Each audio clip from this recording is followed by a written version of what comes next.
Bueno, ya pasó para mí el tiempo técnico que un evangelio, que un pasaje de la Sagrada Escritura tiene que tener cautivo mi corazón para ser considerado normal dentro de mi anormalidad, pero esto ya es demasiado. Ya van como 2 semanas que he releído este pasaje y no me lo puedo sacar de la cabeza, de modo tal que debo suponer que tiene para mí cosas, o que todavía hay una exigencia de Jesús, del Espíritu Santo, para mí, para que este evangelio pueda encarnarse. A veces pasa así.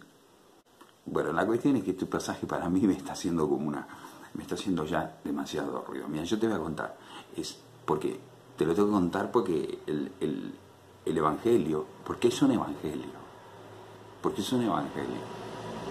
es un evangelio de un versículo,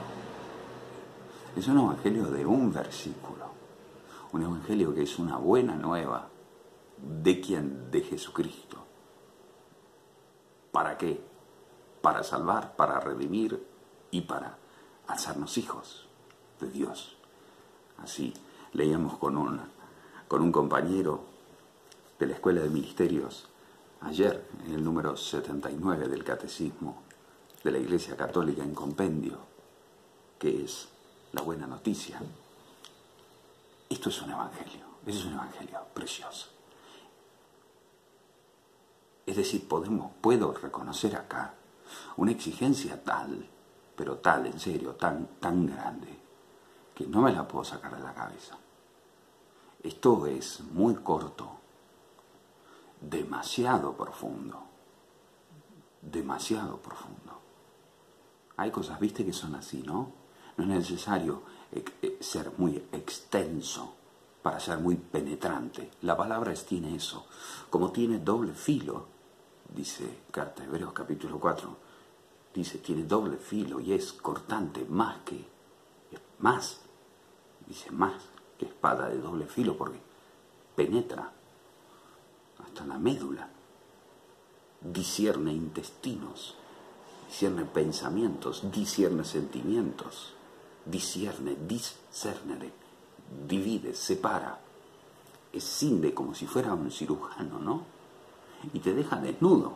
Eso es lo que hace la palabra, te deja desnudo, pero no desnudo ante la nada, te deja desnudo frente a tu miseria, desnudo frente a tu pecado y desnudo frente a tu libertad de poder responder o no a esa palabra.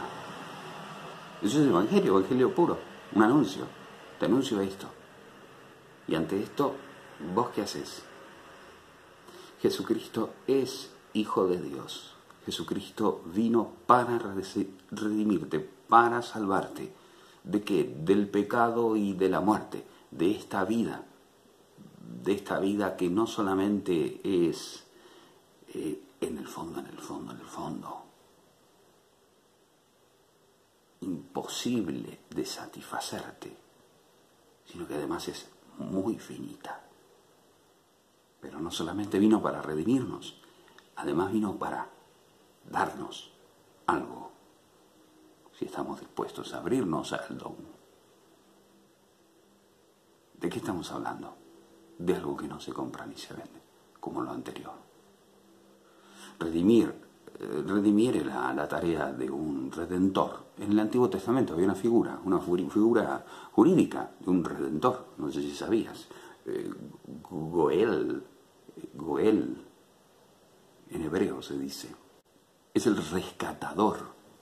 Había uno en la familia siempre que tenía la responsabilidad de ser el Goel. Mira, viste que hoy, por ejemplo, cuando yo era más chico, en otro planeta, éramos muchos hermanos, siempre había uno que era el mayor, ¿no? Y él se encargaba de que si alguien se metía con el más chico y salíamos en el barrio a defenderlo, ¿no? Si había alguno, por ejemplo, alguien que estaba en una inferioridad de condición vital, éramos todos muy solidarios y el que se metía con ese era como el protegido. Bueno, pero en Israel estaba el Goel. ¿Qué es el Goel? El Goel era aquel que ponía con su guita, rescataba aquel que estaba reo, aquel que estaba esclavo, estaba preso, ¿no? Entonces un tipo, toda una figura, el Redentor es el que rescata, ¿no? El rescatador. Esto existía en la legislación de Medio Oriente y también, bueno, en la religión israelita se ha asumido, pero se ha asumido con muchos otros matices. Porque por lo general, la libertad de aquel que era librado quedaba en manos de aquel que la compraba, hasta que le pague el último centavo. Algunos lugares, algunas otras culturas, en algunos otros momentos no. La libertad era justamente algo que no tenía precio, que no tenía paga, y entonces la persona quedaba con una especie de deuda moral durante toda su vida para con esa persona. Bueno, sea de una manera o de otra, la cuestión es que si no fuese por el Goel, por el Redentor, por el Salvador de esa persona, de ese crimen, de ese estar preso, no tendría ninguna posibilidad de poder vivir. Estaría para siempre convicto, para siempre preso, para siempre esclavo del pecado. Claro, ahora estoy hablando ya en términos casi paulinos, ¿no?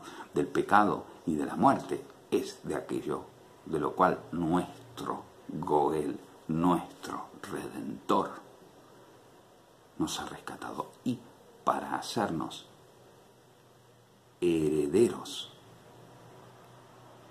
de la vida eterna. Pero claro, no se puede ser heredero sin antes ser hijo. Por tanto, nos hizo hijos. Pero no se puede hacer hijo sin antes, bueno, hacer algún trueque, ¿no? Porque mira, tenemos en un bando, tenemos una humanidad que desde Adán hasta mí ahora, vamos a hacerlo bien cerquita a mí, hasta mí lo único que hace es pecar. O sea, siguen en su naturaleza pecaminosa. Pero pasó algo en el medio. ¿Qué pasó en el medio? Alguien, por puro amor, por pura gracia. La gracia es el nombre del amor. El amor es el nombre de la gracia. Si no, vamos a estar en problemas. La gracia es aquello que inmerecidamente, por favor puro, divino, sin haber hecho nada, y sin hacer, y sin poder hacer nada nunca. Como lo del Goel, ¿viste? Pero nosotros no estamos en una deuda que podamos pagar. Ese es el problema. O sea, nosotros cuando pecamos, contraemos una deuda conforme a aquel a quien no obedecemos, a quien no ofendemos, conforme a aquel a quien nos expresó formalmente: no lo hagas, y lo hacemos. Y es un ser infinito, y la deuda le acompaña en su forma. Es una deuda infinita. No se puede pagar una deuda infinita. No se puede. ¿Sabés con qué pasa? ¿Con qué se ve bien esto? Por ahí uno dice, bueno, deuda para infinita, no entiendo. Con el dolor, con el sufrimiento. Hay sufrimientos que son infinitos. Y si yo te digo, bueno, mira, voy a quitarte este dolor, te insultaría. No puede salir ileso de ninguna manera si no opta por no decir nada. Pegar un buen abrazo, un buen apretón de manos y callarse la boca. No puede salir ileso. Nunca una palabra, y menos una que sea inexperta, ¿no? Que no sepa exactamente, que no esté en ese lugar, en ese nivel, en ese plano de dolor, de sufrimiento, puede llegar a tocar, a rozar ese agujero, ese hueco insuperable que queda ante la pérdida de aquel que se ama.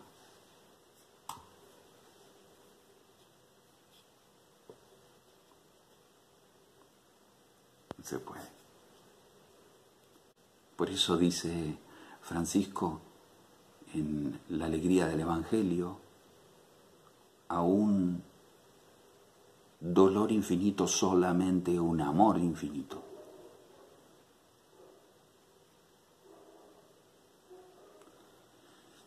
como queriendo decir solamente Dios, que es infinito, puede con su consuelo infinito penetrar, romper toda esa tiniebla de muerte, toda esa oscuridad, e ir al fondo, porque Él en su Hijo estuvo ahí. Además de, por supuesto, como canta el Salmo 139, sondea, examina tu corazón, el mío, todos los corazones. Él los hizo, vamos. ¿Sabe? Cada uno de los sentimientos que lo van amargando, que lo van angustiando, que lo van tirando para abajo y también que lo van coloreando, alegrando. Hablaba del dolor infinito, hablaba del sufrimiento infinito.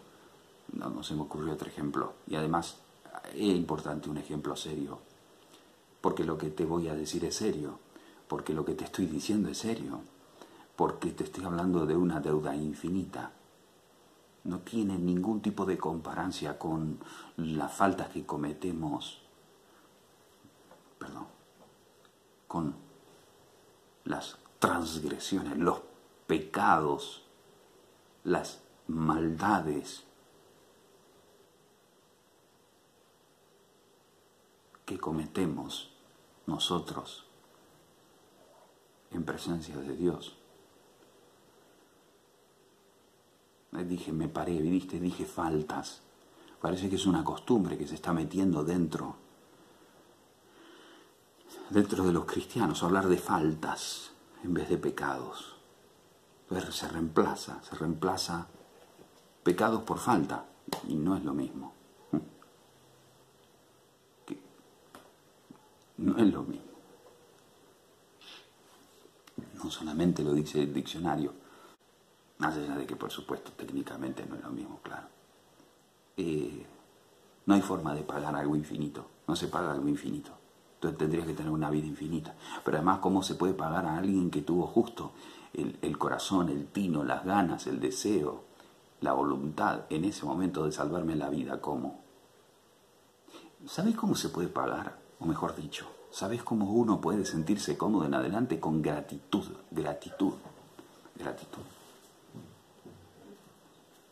Sí, gratitud. Vamos a elevarla al rango de virtud, la gratuidad, vamos a tener que decir. Vamos a elevarla al rango de virtud.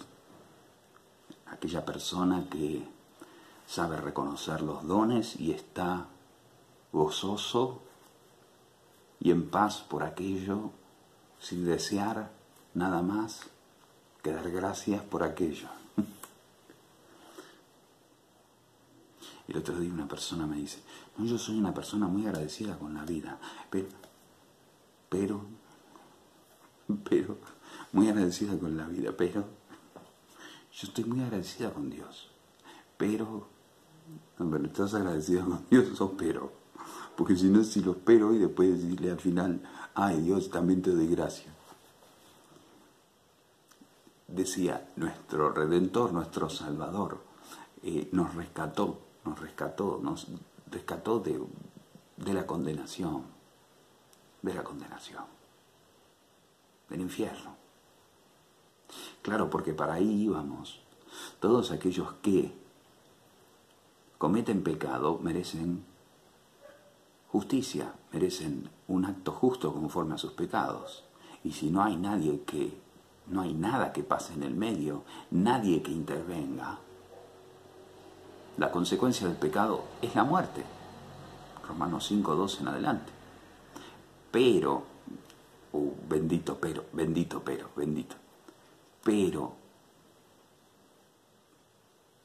Dios, por el gran amor con que nos amó, envió a su Hijo, nacido de mujer, nacido bajo la ley, para rescatar a nosotros y hacernos a nosotros hijos de Dios, herederos de las promesas del Antiguo Testamento, que no solamente son salvación, Hay orden, ¿eh? No se puede hablar de salvación y de vida eterna sin hablar antes de justificación. No se puede hablar de justificación, aquel acto por medio del cual, aquel acto salvador, salvífico, por medio del cual se da el admirable intercambio, admirabile commercium, por medio del cual Dios, vamos a hacer así como si fuera una escena para que lo entienda, una escena quieta, va a la cruz y toma de esa carne humana reventada y aplastada por el pecado de cada uno de los hombres. Toma de ese corazón, no mis pecados, por los pecados los asumió, y los pecados lo hicieron clavar en el madero. Toma los méritos que adquirió, los toma, y entonces los tiene en la mano el Padre, el Hijo y el Espíritu, ¿verdad? Ya el Hijo está resucitado. Y entonces el Espíritu Santo te mueve a fe, te mueve a arrepentimiento. O decir, sí, me arrepiento. Convertís tu vida, te acercás a Dios en fe y en arrepentimiento.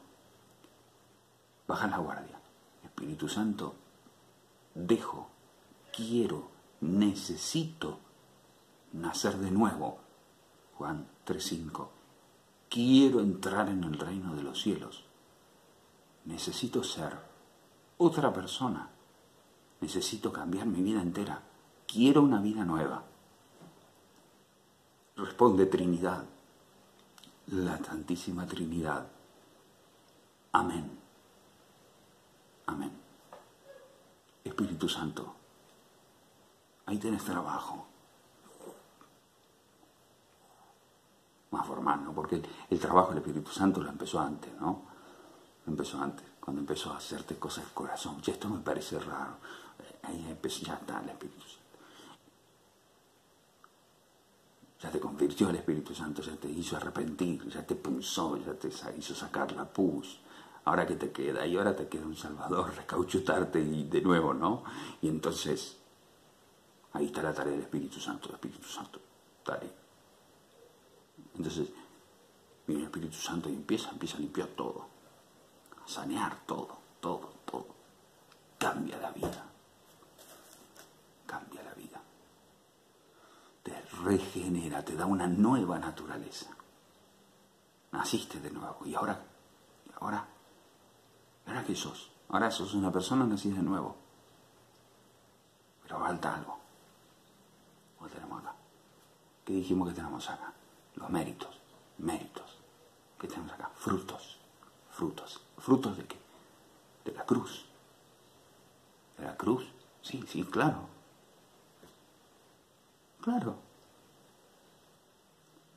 Claro, Jesucristo murió por vos, representándote. Jesús murió representándote. Por eso se habla de un sacrificio vicario en representación. ¿Pero en qué sentido? En el sentido literal. Sustitución, hermano. Sustitución. Es decir, tu castigo lo pagó Él.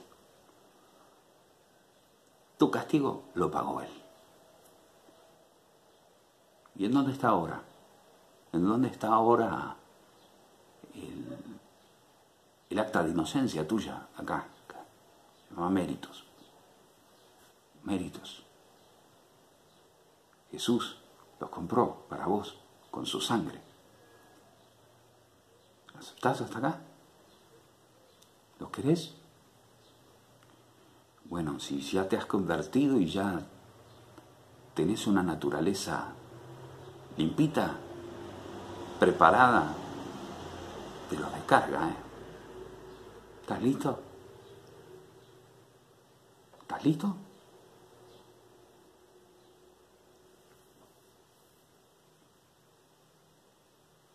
Justificación.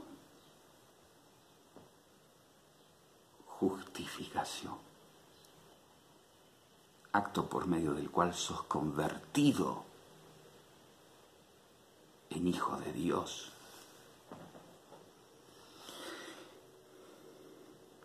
Y entonces sí se puede aplicar aquella frase: Él fue tratado en tu lugar. Él fue tratado como vos deberías haber tratado. Él fue castigado por cada uno de todos tus pecados, los que cometiste y los que estás cometiendo ahora, y los que podrás cometer. Él fue tratado por el Padre como un pecador.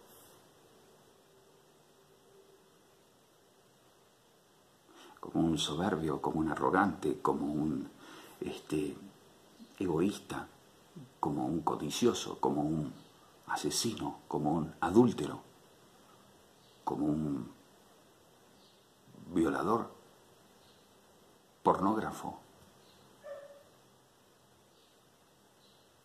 por un impúdico, por un ladrón. Fue tratado como... No sé qué sos, no sé cuáles son tus pecados, sé cuáles son los míos, pero no los tuyos. Pero fue tratado como si hubiera cometido los tuyos. ¿Sabes para qué? Para que se haga justicia. Claro, una justicia muy loca porque es una justicia de Dios. Y la sabiduría de Dios es locura ante los hombres, dice Pablo. Para que, cumpliéndose aquellos de que Él sea tratado en todo como deberías haber sido tratado vos, vos seas tratado como Él fue tratado. Y que entonces el Padre te mire no ya como un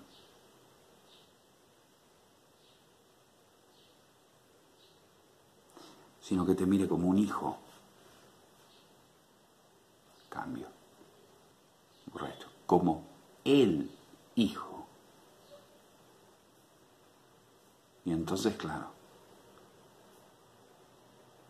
si te mira como el hijo, claro, pero no sos el hijo todavía, así que una vez que el Señor te justifica por gracia, en fe, ahí inicias el camino de vida nueva. Ahí inicias la vida nueva. De alguna manera pasaste ya de la muerte a la vida, siguiendo Juan 5:23.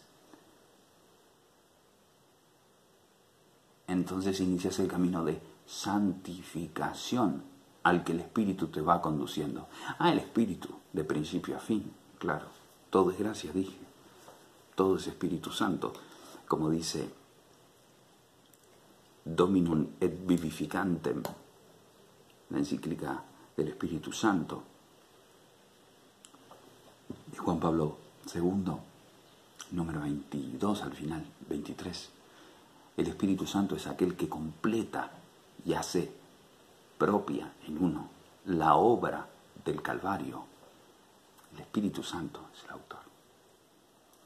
Claro, el Espíritu Santo, que como Juan 15:26 procede del Padre y del Hijo, y fue enviado por el Padre y por el Hijo para ser el segundo misionero, el otro paráclito, alón parácletos. El primer paráclito, primera carta de Juan, capítulo 2, 1, si pecamos, paráclito tenemos frente al Padre. Dice, y si leemos Hebreos 7:25, Él está viviendo para interceder por nosotros. Sumamos primera de Juan 2:1 más Hebreos 7:25 y tenemos a Jesucristo a la derecha del Padre intercediendo por nosotros y también por nuestros pecados. Él es el Paráclito, el primero. Pero el otro Paráclito, igual al primero, es decir, igual en dignidad, igual en santidad, igual en divinidad, es no el Hijo, sino el Espíritu Santo. La tercera persona de la Santísima Trinidad y el segundo misionado, la segunda persona misionada.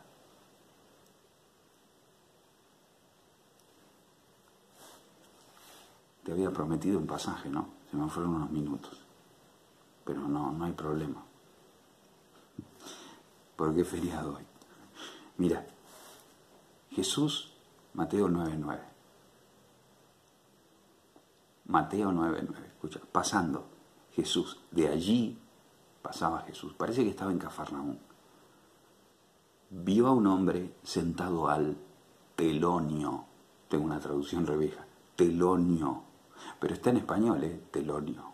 El telonio era como un mostrador, era una algunos dicen que era un mostrador, otros dicen que era una mesita donde se recaudaban cositas, impuestos en general. Podías, si no tenías, veíamos la forma en que me dejes algún bien, ¿no? para cubrir los gastos. Había que costear los gastos de existir, viejo. Ya en tiempos de Jesús existir salía caro. Hemos evolucionado un montón, fíjate, hoy no se paga, no se te cobra.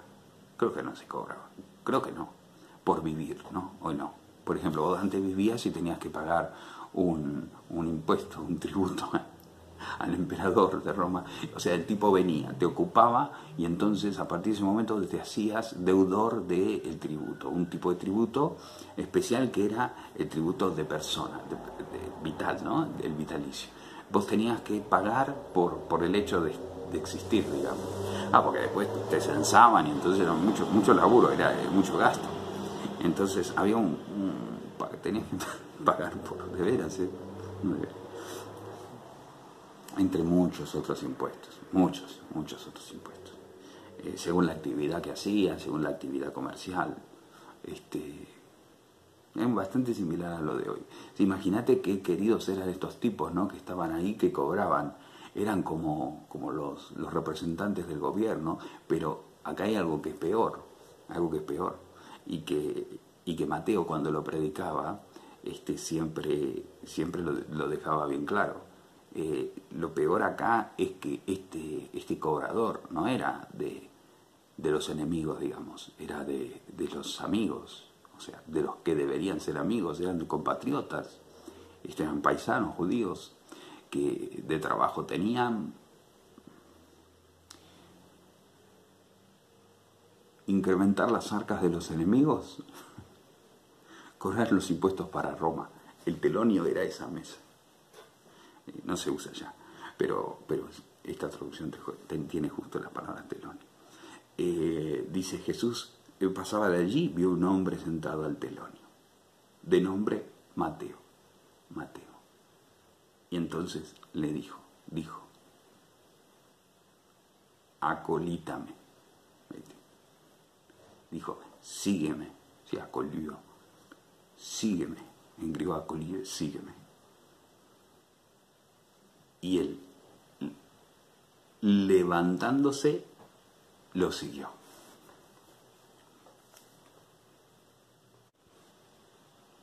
Ya está. Este es el Evangelio. Bueno, vos me dirás, esto es una vocación. Sí, muy rápida, todo muy... En realidad, ojo, los verbos tienen acá una vida, fíjate. Jesús pasaba por allí, o sea, recorría. Jesús, un girador que ve todo, incluso al que está tras el telonio. Es capaz de ver tras el telonio. Es capaz de ver la sed, el ansia, el sufrimiento profundo, escondido, quizás hasta desconocido para Mateo mismo.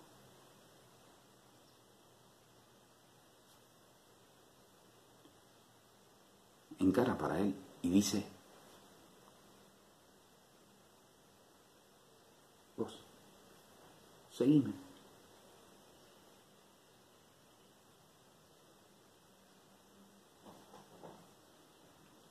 Yo, conmigo, ¿no? Yo supongo que ya Mateo, como estaba en ese lugar, en ese puestito, lo veía a Jesús. Así como Jesús le había echado el ojo a Mateo, también al revés, seguramente Mateo ya lo veía. Y Jesús, que conocía lo que hay en el corazón del hombre, en el fondo del corazón del hombre, como dice Juan 2:25, cuando estaba a punto Caramelo le dijo: seguime. Ahora, ¿por qué yo te decía lo anterior? Porque descubrí el verbo griego que utiliza Mateo cuando predica el relato de su vocación, que es un versículo. No se dedica mucho tiempo más a sí mismo. Cuando se predica, Mateo utiliza una palabra muy especial. El primer evangelio es el evangelio predicado por Mateo, escrito por un escriba de la comunidad, pero predicado por Mateo. Dice: Jesús, había un hombre allí sentado sobre el telonion, claro, porque la palabra en griego reproduce igual, sobre la mesa de recaudación de impuestos, Mateo siendo llamado, y le dice a él: acolícei, o sea, seguime. Y,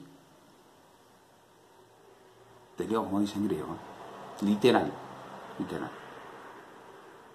habiendo resucitado, Anastás, habiendo resucitado, Anastás.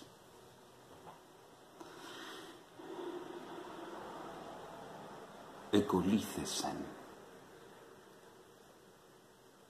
Se puso a seguirlo, se fue a seguirlo. Se fue detrás de él, se fue a acompañarlo, se fue a estar con él. Pero la palabra Anastás es un participio pasado, pretérito, auristo, pero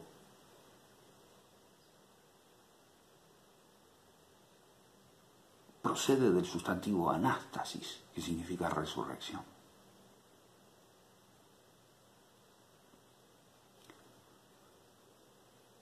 Mateo contaba su relato de vocación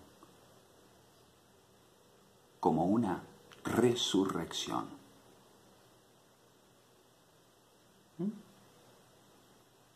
No dice: y bueno, Jesús me llamó y entonces yo, esto lo saco de aquí, de Novus Testamentum Grece, la edición 28 de Nestle Aland, del texto crítico griego, ¿no? Dice: no es que Jesús me llamó y yo sentí que cambió algo dentro de mí. No. Dice, la experiencia, ¿cómo la describe? Como una muerte y resurrección. Seguir a Jesús para mí, dijo Mateo, con esta sola palabra, seguir para mí a Jesús fue morir y volver a nacer. Y esta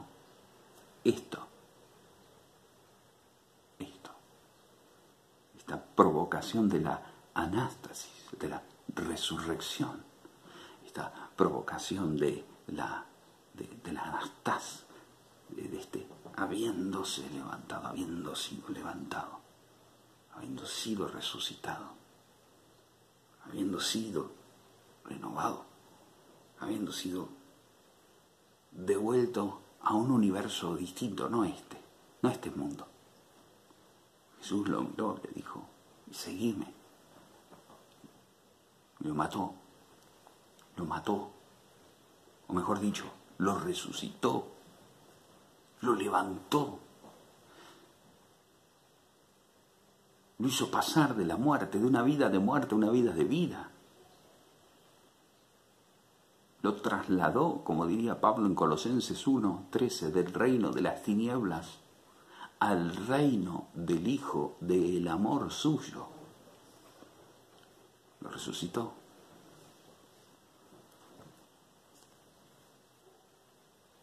Quería compartir este pasaje porque decía, no se me va de la cabeza.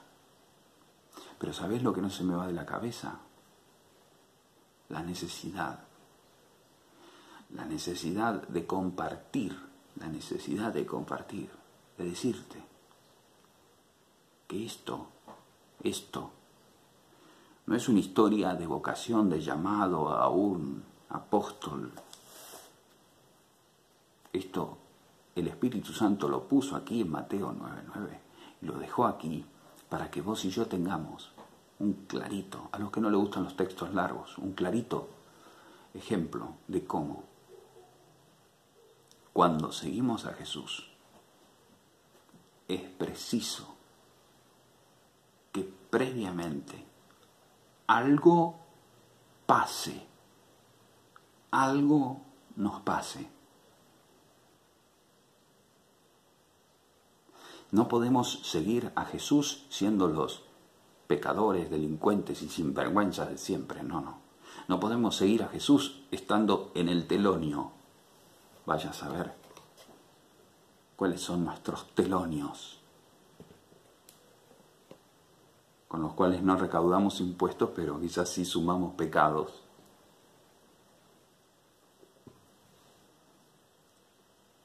¿Estás mirando a Jesús? ¿Vos como yo hace tiempo? Bueno, ya. Baja la guardia. Bajemos la guardia. Bajemos la guardia. Dejemos que nos mire. Pongámonos bajo su mirada. Abramos bien fuerte el oído. Como dice el Salmo 40, taladraste, Señor, mis oídos. Que su mirada te taladre el oído. Primero su mirada te taladre el oído. Su mirada que te diga cuánto te amó. Cuánto dio por vos en la cruz. Pero no solamente que su mirada amorosa taladre tu oído, sino que también el fruto de la cruz, su justicia, su santidad, su salvación, su reconciliación, su paz, su amistad, su herencia, encante, enamore tu corazón porque está dispuesta a ser derramada sobre tu corazón si se dispone el arrepentimiento con una fe tan firme, tan decidida como la de este hombre que decidió dejar el telonio, dejar la mesa de recaudación y seguir a Jesús. No antes, sin haber resucitado. Mira, tengo que decirte que me duele el corazón al tener conciencia de cuántos se llaman, vamos a decirlo así, a sí mismos cristianos, creyentes, católicos,